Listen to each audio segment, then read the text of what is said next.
let's start with introductions because I'm Tierney. I'm the lead singer. Tierney? Tierney, yes. Okay. Lead singer. I'm Ava, background vocalist and percussion. Ava, all right. I'm TK. TK. I sing and play drums. Are you related? Is there Yeah, we're all Yeah, we're sisters. sisters. all sisters?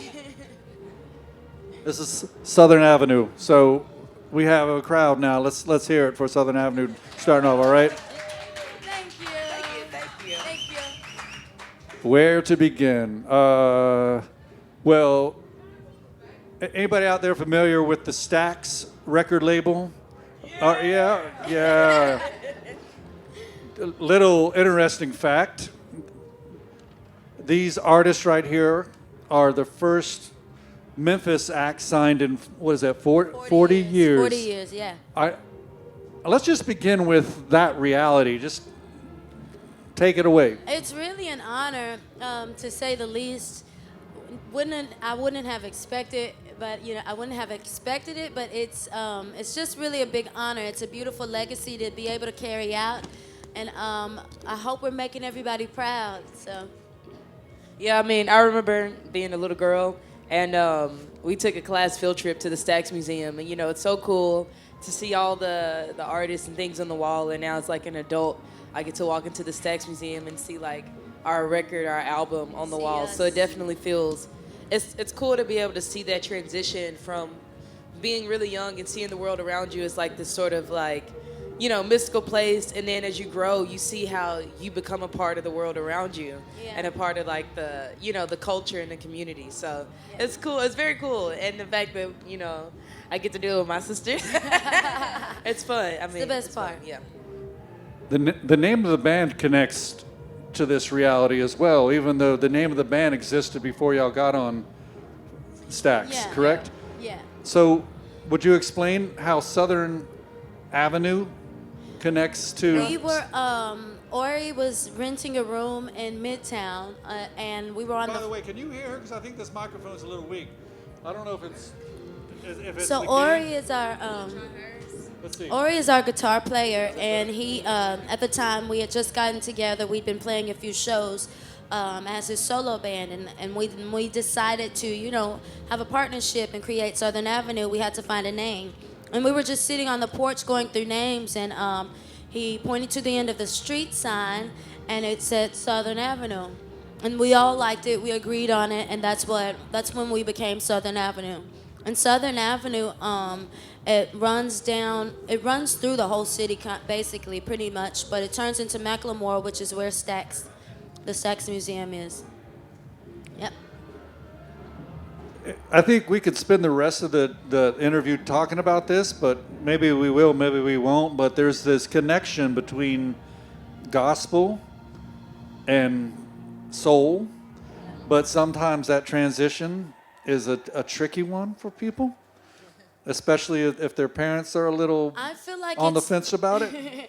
I feel like it's a very natural transition because gospel music is soul music. It's all about soul healing. It's difficult for the people around you. So just as long as you stay strong and confident in who you are and your purpose, it'll be a beautiful transition. It's just a part of the soul's journey. I mean, it worked for Sam Cooke. It worked for It worked for Ray Charles. Aretha It worked for Franklin. Aretha Franklin. Many Tina others. Turner. Yep. So, but have your parents come to some shows? Yeah, They've come around. They came around when we got the Grammy nomination, and then soon after the nomination, we had a show in Memphis, and they came and sat front row, and they were very proud. After the Grammy nomination. Okay. Well, No, I feel like okay. I'll say about my parents. However we win them is fine. Yeah, I mean, it's funny. I think that what people don't realize is just like how time works and how, our parents, my dad is 70. I won't tell you guys. But let's just say that, they come from a different era of time. And so I think it's beautiful that we get to be the generation to expand their minds in that way because they're also musicians as well. And even though they've only played for the church their whole life, I can see like that enjoyment that when they do watch us, alongside the faces they make when we start, But it's very cool. It's been a process and it's been a journey and it's been a very awesome journey. I will say they're very excited when we come back into town to hear our stories. So that's a win. There's a lot of positivity in your music at a time when there could be a little more anger and protest, but I feel like there was a decision made at some point to gain that strength through the positivity. Yeah. Well, Check. I just when I write music in the way that I speak to myself because I came from the church and I was singing secular music. I didn't really have any support, so I had to create my own support system in my head, and that's just how I write music. And now it's a support system that I send to my fans, and I speak very positively. I feel like as musicians, music is so influential in the world, and it's a big responsibility what you put out into the world. So I'd much rather put a bunch of positive songs that are gonna be timeless for people, and they're gonna hear it every time they need it. It's gonna be there. And it was a group decision to, hey, let's push forward with positivity. And I was like, we don't need no more breakup songs.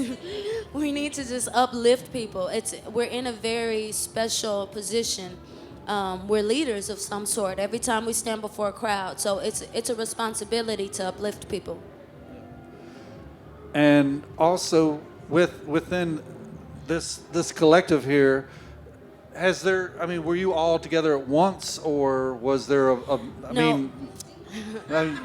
because it seems like, everyone's got their own path, but here we all are sitting together. I was just performing in Memphis. I was in like 5 different wedding and party bands. When Ori moved to Memphis with his solo band, they competed in the IBC, the International Blues Challenge, and they got pretty far. He booked a tour and wanted to stay in America, but his other band members had to go back home. So he had to replace his band because he had a tour booked. So he found me through word of mouth in Memphis, and I liked Ori, and I was like, well, you got to bring my sister on because this drummer's not going to cut it. And so he met my sister, and he was like, okay. So it started there. Then we toured that summer. At the end of the summer, we became Southern Avenue. Ava recorded on all the records, but she was still in high school, and so she couldn't tour. Mama wouldn't let her out. But after she graduated college a few years ago, was it 2 years ago? Yeah. She graduated college, and she finally got to come on the road with us. So now she's permanently a part of the band. And she's on all the records, so she's always been there. But yeah, now it's official. You mentioned touring, and I'm curious about how you've been working through that, because somewhere I was reading about the difficulty of bouncing between the States and Europe. Oh my goodness! Just the last tour we had in Australia, the night before we were catching flights, they were like, "You can't go because the baby needs a visa." I have a 1.5-year-old. Ori and I just had a 1.5-year-old baby girl, and she didn't have a visa. So he was up all night on the phone. They were pulling strings, but at the last minute, she got her visa, and we got to go. And it's there's definitely touring struggles. I have a 10-year-old and a 9-year-old at home. So yeah, it has its challenges, but when you're meant to do something, everything works out. And there's somebody missing on this stage that I was asking about. Absolutely. So Ori Naftali is the guitar player and, the founding member of the band who brought us all together. And we have Evan Sarver on bass, Jeremy Powell on keys, and then you got us 3. So on these tours, do you have any people that you can think of, or even in the studio, that were mentors, people that have... I do, for sure. I think when we first started out, I was in college at the time. Like, at the same time she was doing the party bands, I just started college, and I also did only a few party bands, and we actually would see each other sometimes. We would see each other sometimes on the road. That's a little low on. It's not you. It's just got to kind of be like. Yeah. They say the microphone is your lover's ear. Check. There we go. But no, I have a few mentors from college. My professors, a lot of them are also working musicians and artists in the industry, and they also happen to be professors at University of Memphis. So I consider them my mentors. I also played in a band with them. So the music community is very, it's very. It's like there are people that want to see you succeed. When you're honest and pure about your intentions, I feel like the universe will send you people your way that'll guide you and give you a heads up too, because I feel like my mentors gave me a wonderful heads up about things to expect on the road. But for sure. And then I feel like in my band, because before Ava came along, I was the youngest for the longest time. So I think just being always surrounded by an older mindset, you know, they all had different responsibilities that didn't apply to me. But because I was around such a driving force, it rubbed off on me a lot. You know, for me, I want to play music. I want to have fun. But for them, you know, like it's their livelihood at the time when I was 19, figuring out what I wanted to do, you know. So, yeah, we're all here together. I will say I don't have any like active mentors that I've gained through being in the band, but I do have a lot of people to look up to as far as musically and just character-wise within the industry that I'm very like grateful for. And that's like my family, of course. But also just like we went on the cruise, and it was my first cruise, and you come to, it's just everybody's in one place, and there are a lot of great musicians that are like a legacy.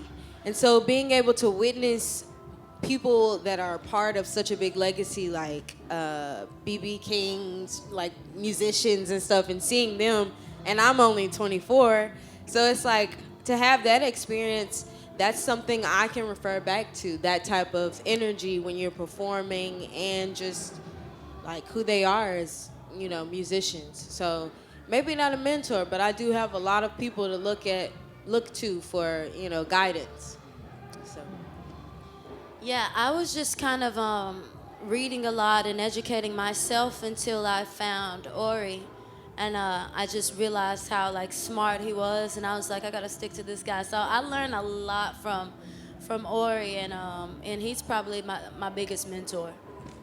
Now, you write the words. Does he kind of write a lot? When we first met, I did most of the lyrics, and he brought the music. And then as we grew as friends, the relationship changed. And then I would bring music, and he would bring lyrics. And then TK started writing. And the closer we got as a unit, the more we all opened up creatively. So now it's like we all sit in a room and write together. Just explain. Like, I've only been to Memphis one time, and I was just driving through it and I didn't really get a sense of it. Can you explain how Memphis could influence a musician? I mean, what is it about the city itself? Memphis is just saturated in soul. It's saturated in amazing music, and it really is. It's a melting pot of rock and roll, of blues, of soul, of gospel. It's really, really rich. With music culture, and because you know, it's in the South, and nobody really leaves the South. You know, everybody will live there. There's generations and generations of amazing vocalists and amazing musicians, and their families have stayed in one spot. So it's like, you know, that down South mentality. Everybody's okay with whatever they have. They play good music, and there's great music everywhere. Every club. Just about, you can find amazing musicians and amazing singers. The music industry kind of wants to call music this, that, or the other a lot of times. It's the blues, it's funk, it's soul, it's R&B. Yeah.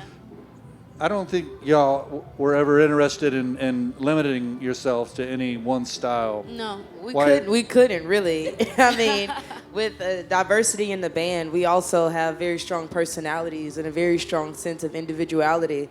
So in a way, when we come together to write music, what one of us may be hearing, the other person may be hearing it differently.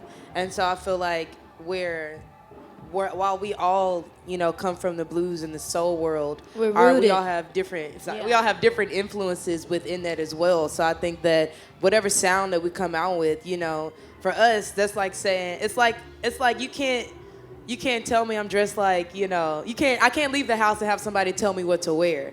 So I can't create music and have somebody tell me where it's supposed to be. I feel like music finds its connection to its fans. And, as people and as a society, we always have to categorize everything. We use lights to tell us when we can go and when we can, stop. So, of course, we need some type of structure to be able to assign everybody. But essentially, I think music itself, it evolves over time. Even with blues, it's not the same as it was, 60, 70, 100, 600 years ago, so. Yeah. I'm just curious because I when mean- I first listened to your recordings, I was like, this isn't easy to define other than it's very positive. Like you Well- could create a new genre, which is this is going to be uplifting. Well, I mean, also you're talking to church kids who were only allowed to listen to gospel, and when you hold something back and they finally get out, they throw themselves into everything. So it was just out of the spirit of freedom and rebellion. I listen to everything. We love all kinds of music. And so the blues is kind of like an accent, that's something that's natural, it's not a choice. But all the other styles are 100% just a part of our, who we've become as on our musical journeys of exploring different genres. It just became a part of us. I understand that North Mississippi All Stars have a part of your story here. A big part of our story, yeah. They've been like mentors, and Luther played slide on our first single, which is probably our most successful song that we have, Don't Give Up. But yeah, they both have always been very supportive, and whenever we get in a rut, we can call them up and they give us advice, and they gave us our bass player.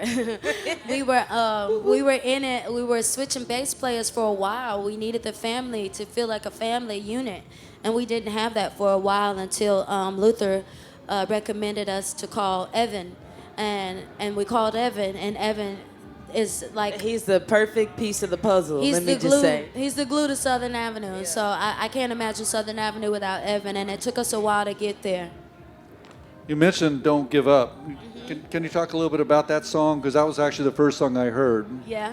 Of "Don't anything. Give Up" is actually a song that Ori wrote when his band fell apart and everybody kind of just left him. He was in a really, really dark place, just sad because, he has all these shows booked and no band. So he wrote "Don't Give Up" when he was staying on the couch of a friend. And he wrote it right before he met me. And he brought it to me, and I was reading the lyrics, and I was like, this is very repetitive. And he had his accent. He had a lot of accent back then. And I was like, I didn't understand it when he gave it to me. But then when I just read the lyrics over and over and I just started singing it, it became what it was meant to be. And I was like, this is just call and response. This is just church. It's like, so you just want a call and response church vibe? And he's like, sure. So he brought the lyrics and I brought the soul. It's funny because in my notes I say gospel-like quality, empowering with call and response, Yeah. rocking vibe. Because you also got that rocking vibe. But if you listen to a lot of gospel music, it's got a It's rock. Yeah. The The funny subject thing- matter may not be, the flesh or whatever you want to say it is, but it's basically coming from that same place. So you just make clear, the sacred and the secular overlap in reality. Yeah. And the music you're bringing to listeners, you might be turning people on that have never heard gospel, Yeah. but Yeah. you're giving them gospel. It's just the subject matter might be. Yeah.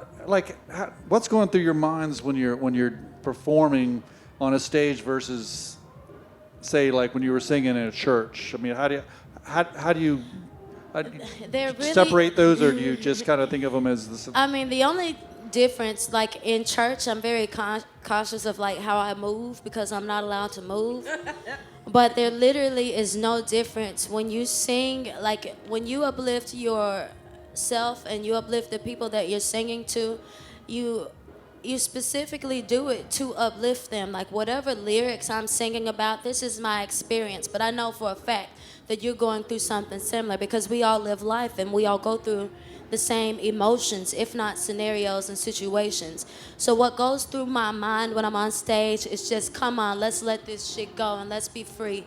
Let's have a good time. Let's smile. I know you feel the love. Let's be in love in this moment in music and just be free. That's what living is just freedom to live. That is clear in the music for anyone who hasn't heard it yet. But which one of you said that because you couldn't dance when you were younger, it's just coming out of you now? Everybody, none of us. We'd all get. I couldn't dance. I had a lot of tension in my knees by the time I was like 18. I was like, I gotta drop it low. I gotta do something. Yeah, I haven't stopped dancing since I left home, basically. It's like shouting. I didn't shout in church because I knew like my shout wasn't gonna look like everybody else's shout. So it's like I can't even move in church. I had to just be like, you know. No, I will say, I feel like going from the church to the stage, like at church, I mean, that was the first introduction into music, right? So it's like we were already introduced to such a spiritual atmosphere. Yeah. And not only that, our parents were, and our family, immediate family, were like the musicians of the church. So we immediately like watched our own parents sort of, you know, kind of create this atmosphere and carry so many church services and so many messages, you know, that they believed were, you know, right and positive and everything. And so going to the stage, I remember in the beginning being nervous, but literally after like that first song, you kind of just give into it. It's so music, it's like we're a conduit and a creator. So once you start playing music, once you start, you know, delivering, it's like it kind of sort of moves through you and you don't have to think about it. We're still vessels of, you know, of a greater power of right. God. If that's what you believe, if that's what we can understand, we are conduits of God. So God's message, it doesn't come straight only to church people. Like we have to reach the world. So we're allowed to sing about life experiences, and we're just conduits. Like I'm just lucky. Like I feel so weird and awkward when people give me compliments. I'm like, I didn't go to school.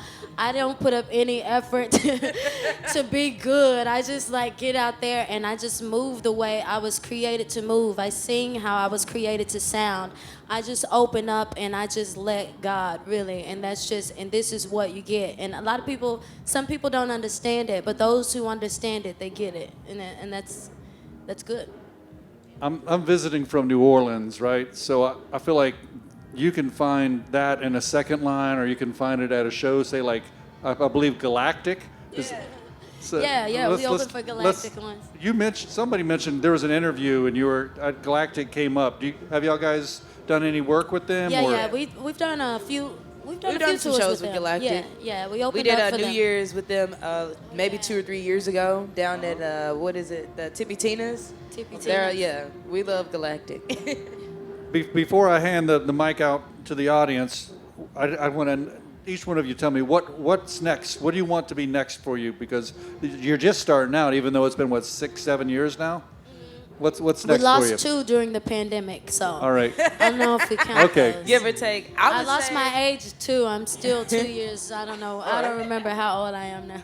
I would say the only thing I want is just for us to be able to keep doing what we're doing, and be able to not just. I want to be able to fully invest in it. I feel like we're still in this stage where we're recovering from a pandemic, you know, and like we're evolving and everything's moving beautifully. So I just want to keep moving in the direction we move in and put out more music and hopefully create music for more films and more TV. Like I want to be a part of the culture. I want to be a part of what makes, you know, this era and not just be another song somebody plays at a wedding. I think that if we were strictly one genre, we would be on a faster road to success. But because we are who we are, and we're very sure with who we are when we create music, that people are kind of finding their way to us. So I want to just continue to explore our creativity in being who we are, and I feel like people will continue to discover us and grow. Like our fan base is just growing. so much, and I think that's wonderful. I want to continue to connect to people. Yeah, I think that our band has a lot of qualities that a lot of different people can relate to. So, like, for instance, of course, I'm young, I'm like right out of college. So, there's also people that are going through that and that I'm able to like talk to about my experiences with that. But then there's also my sister who just had a baby. She's a mom of 3 kids.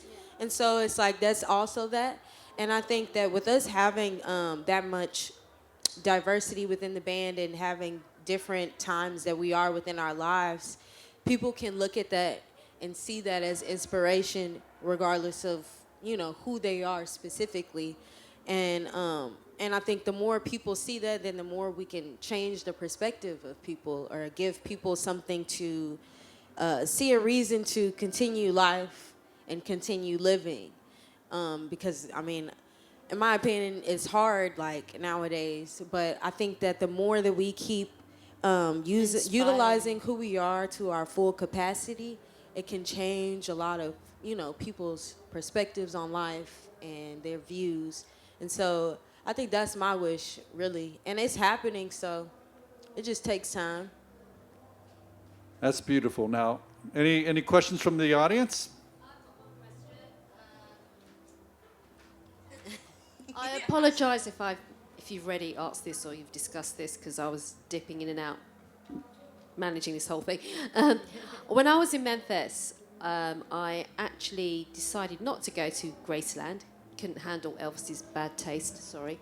And I actually went down the road, I think it's Elvis Presley Avenue, and found myself at the Full Gospel Tabernacle, if that's correct, and saw Al Green do a service on a Sunday morning. Do you have any sort of connection with him? Have you?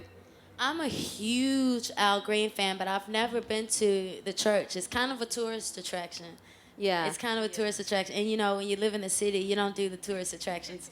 But I'm sure it's an amazing experience. I think we should all Grew go. up in church. Yeah, we And should. so- I feel like when you grow up in church, you grow up in don't, church, you're it's not too it's quick to go exciting. back. Yeah, but he's amazing.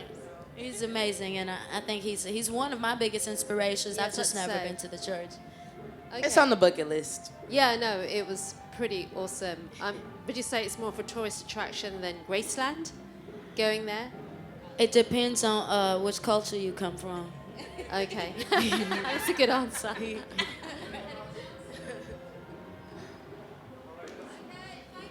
Thank you. Thank We you. can't Thank you. wait. Thank you.